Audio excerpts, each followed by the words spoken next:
Hello and welcome to another episode of Top of the Line. I'm Nick Lynch. And I'm Ben Heltzer. So today on the show, we have some free agency news that we will be talking about, as well as a change in the NFL salary cap for 2024. So let's get into it.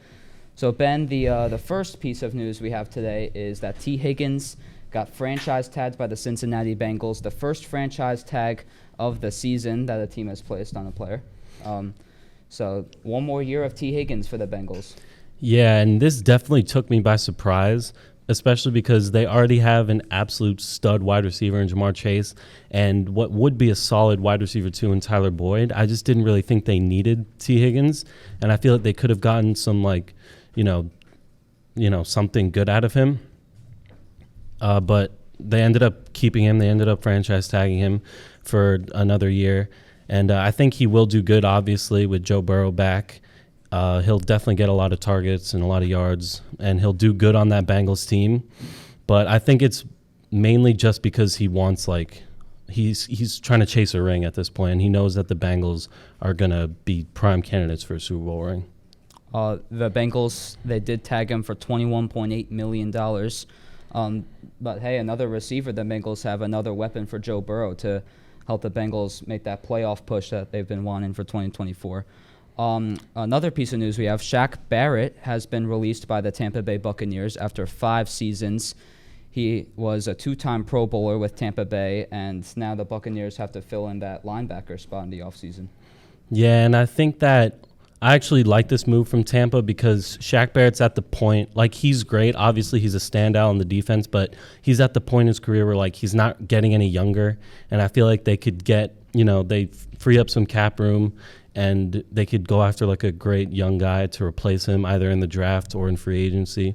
Yeah. So I think that overall it was a good move for the Bucs, and their off season has started off well. Yeah. Also, linebackers are not supposed to last very long too. Yeah, exactly. They don't come and go very often. Yeah, exactly. He's 31 years old. I think it's either time for him to retire or move on to another team for at least a few more seasons. But yeah, with the Buccaneers, like you said, the draft has some pretty good linebacker prospects, free agency as well. So, but other than that, the Tampa Bay Buccaneers have a really good defense. It's not even funny with the way they're. Yeah, and I wouldn't be surprised if they got right back to the playoffs and won the division again, even without Shaq Barrett. Yeah, the Buccaneers just have not really any competition in that division. I think Tampa Bay is going to win it for the next maybe 3 or 4 years. I mean, I don't know about that because we'll have to see how Bryce Young develops with the Panthers. But, it should be they should be the favorites to win, at least for this upcoming season. I agree. So now we move on. The NFL salary cap has been released for 2024, $255 million, the biggest salary cap the NFL has ever had. It was up $30 million from last season. And, it's more money for teams to spend now, and which helps a lot of teams out. And, so what do you think about the new salary cap for the season? Yeah, and I think it has a lot to do with the fact that this past season was one of, if not the highest earning season for the NFL. They made so much money in part due to Taylor Swift and her bringing in a lot of, female audience. And I think that was a big reason that a lot of these teams do have the freedom to go after more guys, or, they're in a better spot now. So I guess you could thank Taylor Swift for that. Yeah. But it was also in part because of just the fact that these teams are struggling, some of these teams, with cap space. So I think that they just needed a little bit of an extra boost. And now that they have that, they can work with it. And it's going to be exciting to see what they do. I'm expecting some big moves. Yeah, the NFL is just going to get bigger and bigger as a fan base. Yeah, they're only expanding right now as a corporation and as with their audience. Yeah, I don't see the NFL going down in fan base any soon. But we have the top 5 teams with the biggest cap space to spend this offseason. The Washington Commanders lead it with $96 million in cap space. The New England Patriots, who have a lot of work to do this offseason, they have a lot to spend too at $86 million. The Tennessee Titans with $85 million. Of course, the Derrick Henry rumors, and it's not. I guess it's not really a rumor anymore. You could call it. But I think Henry has pretty much made up his mind.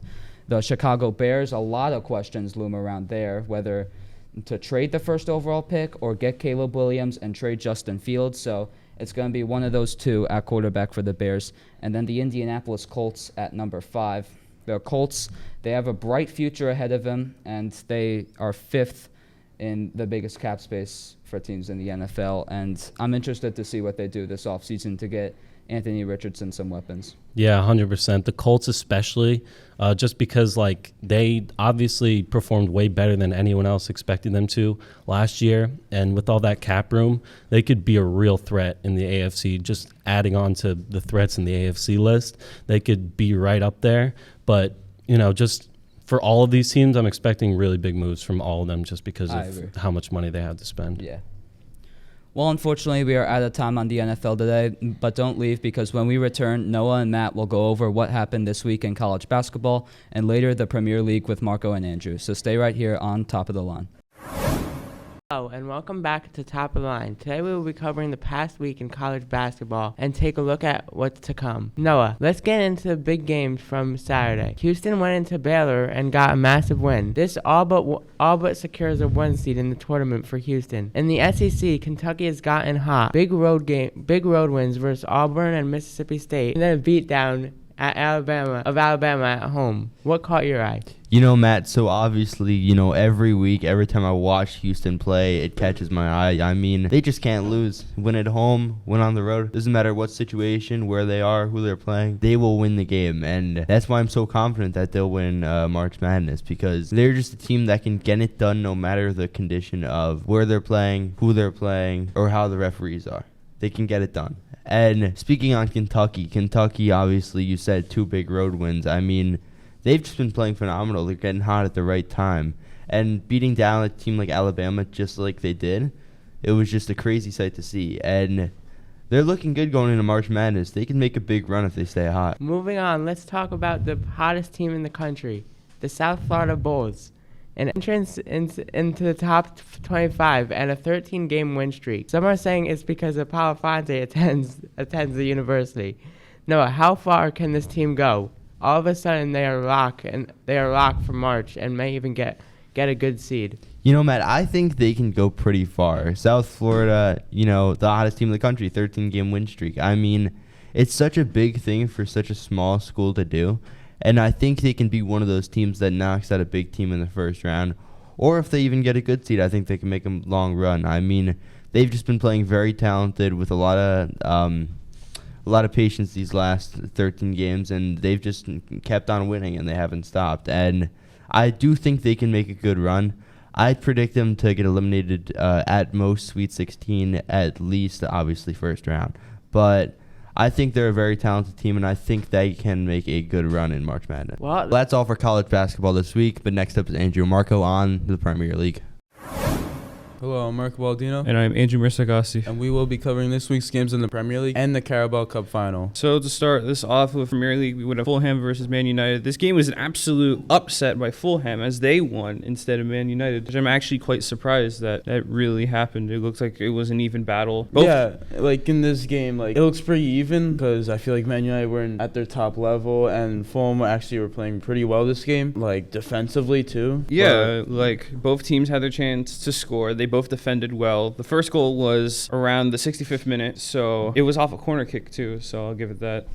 Yeah, Fulham get the first goal in the game, which really stunned Man United. And, like, they just weren't really, like, I don't think they were just ready for the game. But, yeah, this was an upset. Yeah, it was truly an upset. Not even, like, they, like, scored with Maguire even. Yeah, even Harry Maguire scored in this game. I don't know how he scored, but he scored off a rebound from Fulham's goalie in the 89th minute. But later in the 97th minute, Alec Iwabi, hopefully I said his name right, for Fulham scored the winner in the 97th minute. Yeah, not even like Maguire could like even save it to like be at a tie. Fulham would eventually score, making it a 2-1 game. So I could honestly see that I think Man United weren't prepared at all. Yeah, I feel like Fulham's goalie Leno had 8 saves this game, which really kept him in the game. He had some really good saves, like to really like keep him in the game, to keep it 1-1 or 1-0. Yeah, mostly like that. So now we would have Man City versus Bournemouth with a Man City victory 1-0 again. Now, I don't mind a victory. However, I do wish that more goals would have been scored because this had a lot of potential for Man City to at least score multiple goals. However, they only just scored one, and it was in the 24th minute. So yeah, just one goal. Yeah, That's it. yeah, that's it. Like, they had many other chances. I was just waiting for another goal to happen, but then seeing like all the missed opportunities and everything, I was kind of upset that they couldn't score another goal. I mean, I would still take a win, but at the 67th minute, Ederson made a really good save on the goal line to keep you guys in it. Yeah, I know. If it wasn't for him, it would have probably ended up as a tie game, which would have made things a little bit worse. But I agree with that. That a win is a win, and I'll take that win against Bournemouth, if anything. So I heavily agree with that. I'll take it too. I'll just take any win if Chelsea. I'll take any kind of win. I mean, yeah, you said it in one of the last episodes, so I go with that agreement as well. So for our standings, for first place, we have Liverpool with 60 points. Second, Man City with 59 points. Third would be Arsenal with 58 points. In fourth would be Aston Villa with 52. And in fifth place, Tottenham with 47 points. So the top three is getting closer and closer with being like 1 point different. Yeah, I mean, like the season's like starting to not really come to an end, but like we're like 10, 11 games away. Yeah, about that. Yeah. So, really, Tottenham didn't play at all because that game against Chelsea got delayed. So why was that game delayed for? Because of the Carabao Cup final, which we're going to talk about now. Chelsea versus Liverpool. And this game ended in the extra time. Liverpool win 1-0 with Van Dijk scoring the winner in the 118th minute. Wow, it really went that far that it had to go that long. Yeah, and like I'm surprised like no goals were scored in like the 90 minutes because I think Chelsea and Liverpool, they both hit the post, and like they both had so many good opportunities. Liverpool's goalie kept them in it, and then it went to extra time. Eventually, Van Dijk would win the game. Yeah, I'm just kind of surprised that I would expect like more goals out of this game, especially when it came to like Liverpool, because of how they were doing well in like Premier League, where they kept going like 4 goals at least. So I'm kind of like surprised that like none were made in the 90th minute until like extra time has happened. Yeah, and I don't know how just Chelsea keep losing. I feel like this is like the only chance they had like winning a trophy this season, but they lost to a bunch of Liverpool youngsters and they just couldn't do it. And now they're being called the Blue Billion-Pound Bottle Jobs. Why that specifically? Because they spent £1 billion and couldn't get nothing. So much money for nothing. They spent £1 billion? Yeah, so much money for nothing. I can't get out of that name though. Billion pounds, sorry. Yeah. For nothing. I don't know how Chelsea could do it, honestly, if they're being called that. Yeah. I don't know. Thanks for watching. Tune in next week for a recap of NFL and college basketball games and the continuing coverage of the Premier League. All of this and more on the next episode of Top of the Line.